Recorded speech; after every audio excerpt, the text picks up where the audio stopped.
All right, shalom, shalom. First and foremost, we want to give all praises, honor, and glory to Yahweh, Bahashem, Yahweh Shai, Bahashem, Rakakwadash, giving double honor to the apostles and elders, a great millstone.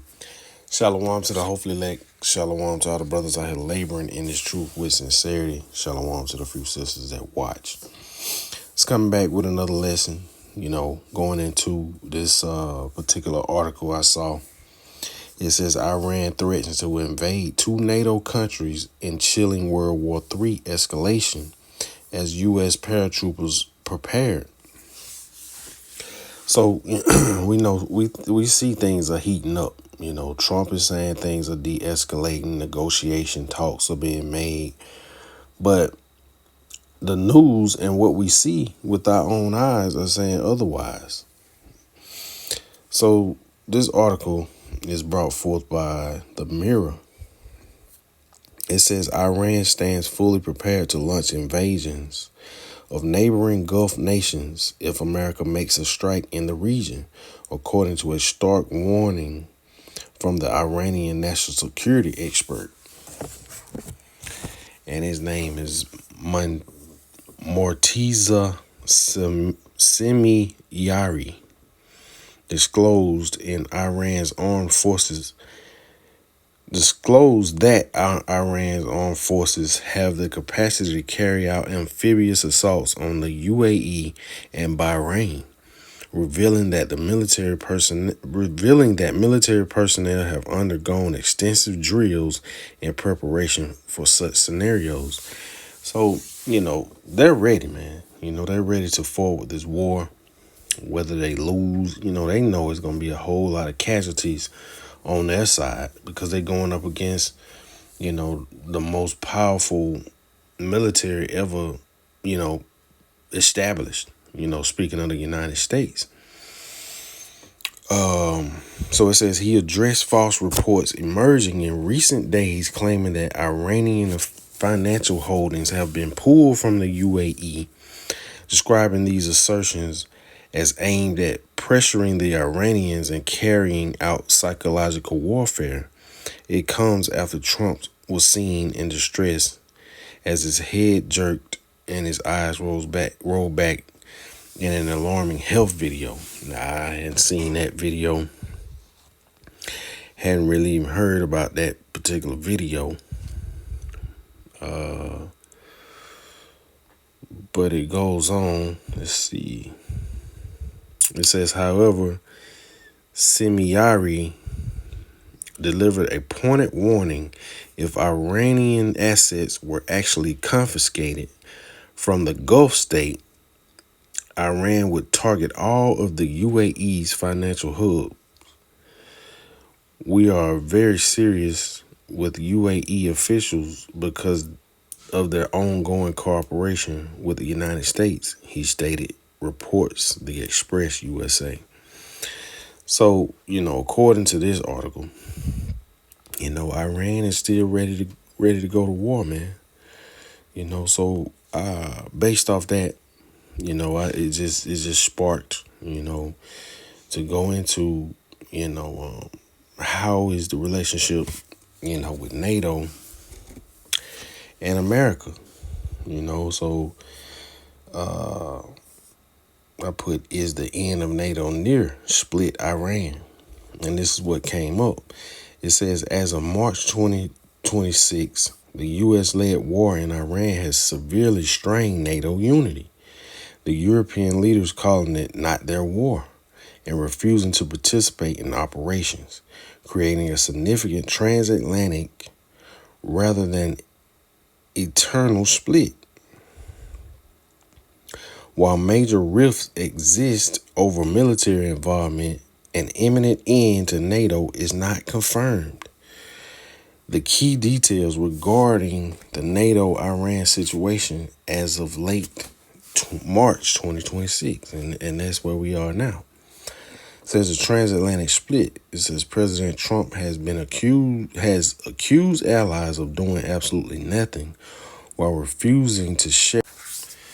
Salakia, call came in, always. Can't wait to get up out of here, man.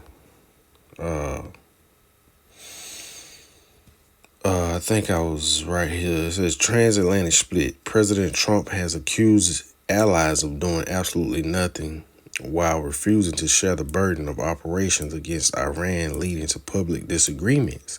European hesitation. European leaders, including those in Germany, Spain, and Finland, have rejected demands to join military operations, asserting they were not consulted on the conflict.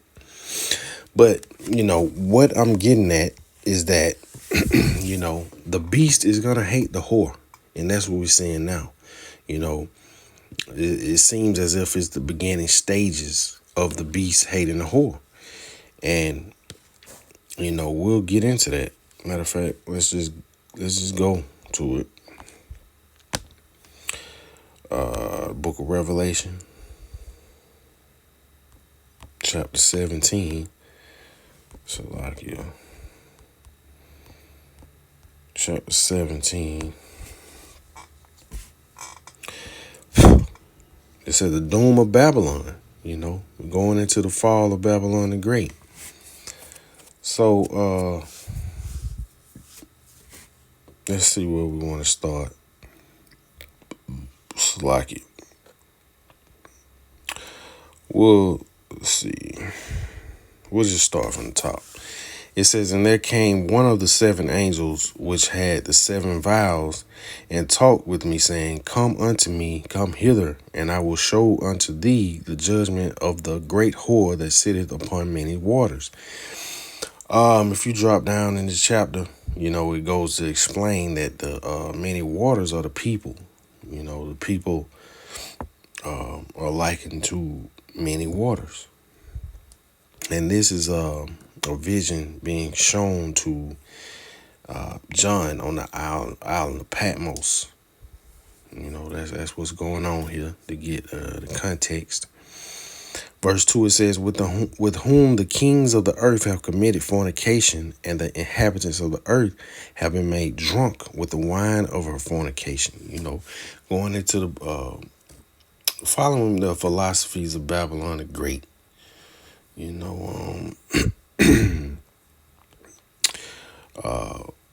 The policies, financial benefits, all these things, man, have made the kings of the earth drunken, but now they're sobering up, and that's what we're seeing. They're coming up against the beast as well as the whore. So verse 3, this is, one of the points. It says, so he carried me away in the spirit into the wilderness, and I saw a woman, and this would be America. And I saw a woman sit upon the scarlet colored beast. America is sitting upon this beast, the whore that rides the beast.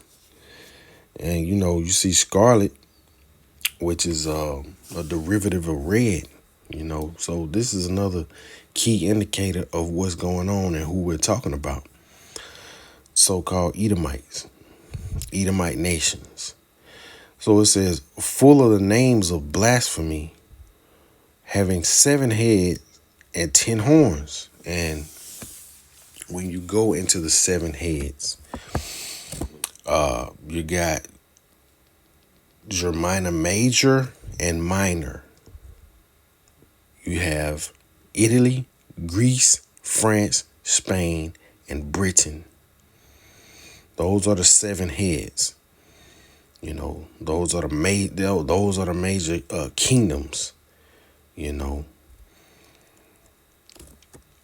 That were established. And the 10 horns represents the EU or the ECC, which matter of fact, I had brought that up. The European, the EEC, it says the European Economic Community, established in 1957, was a regional organization aimed at economic integration, creating a common market among founding members. It was absorbed into the EU, European Union, in 1993. Therefore, those 10 horns multiplied. Let's see. It says, with its functions evolving into the EU's first pillar and eventually becoming fully integrated into the EU structure by 2009. Say establishment, the 1957, created by the Treaty of Rome to foster economic growth, remove trade barriers, and establish a common market for goods, labor, and capital. Founding members: Belgium, France, Italy, Luxembourg, the Netherlands, and West Germany. It says merger. The EEC, it keeps saying ECC. The EEC merged with the European Coal and Steel Community and Euratom to form the European Communities. It keeps going, man. But that's pretty much going into, the horns, which are the EU. It started out as the EEC. So let's go back and where we at? Matter of fact, let's go back to the scriptures. So matter of fact, we're gonna jump down. Let's jump down. Where it goes into the beast actually hating the whore, because we established that the beast is NATO and the EU, and what we see is the friction, of them splitting. So the beast is gonna hate the whore.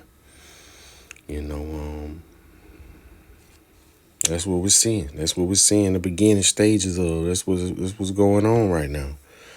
And eventually it's going to escalate into this. So it says, and the 10 horns which thou sawest upon the beast, these shall hate the whore, and shall make her desolate and naked, and shall eat her flesh and burn her with fire. And this is going into that destruction. Thermonuclear missiles, man. Being shot over here, led by Russia. So Trump already making his allies hate him, man. We see this taking place. And it's only gonna escalate. It's only gonna escalate. So it is. Let's see. It says, for Yahweh Shem Yahushua has put in their hearts to fulfill his will, and to agree, and to give their kingdom unto the beast, until the words of Yahweh Shem Yahushua shall be fulfilled. So, the king's heart is in the hand of the Lord, man. He's doing this for his will, to benefit him, to bring this whore down. It's the will of the Lord, man. So let's go, because these same 10 horns are the same 10 toes that are spoken about in the book of Daniel, chapter 2. Let's see. We'll start. It just goes into the history, but we'll just jump down straight to the statue. Let's see. The king's dream. We'll start right here. It says, thou, O king, saw and behold a great image. This great image, whose brightness was excellent, stood before thee, and the form thereof was terrible. It says the image's head was of fine gold, and this would be speaking of the Babylonian Empire. This is this is really history, man. People could always come up against the Bible, But this was written way before, you know, any of this took place, man.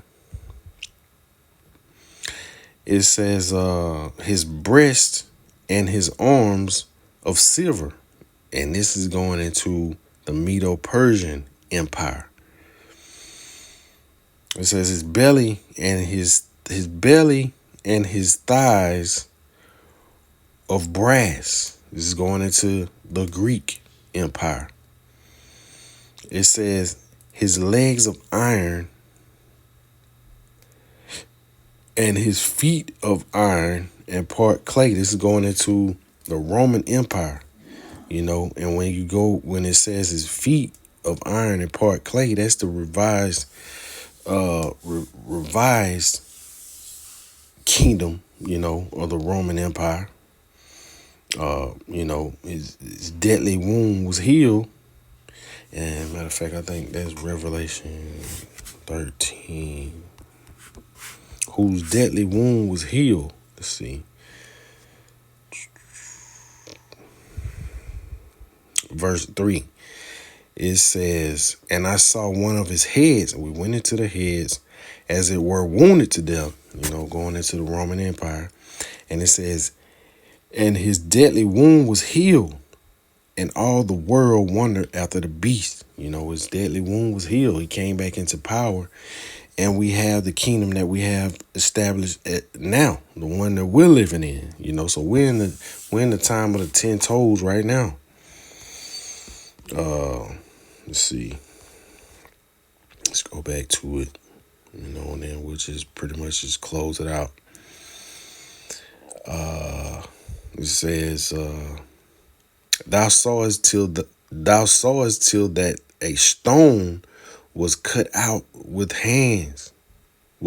without hands, which smote that image upon his feet that were of iron and clay, and break them into pieces.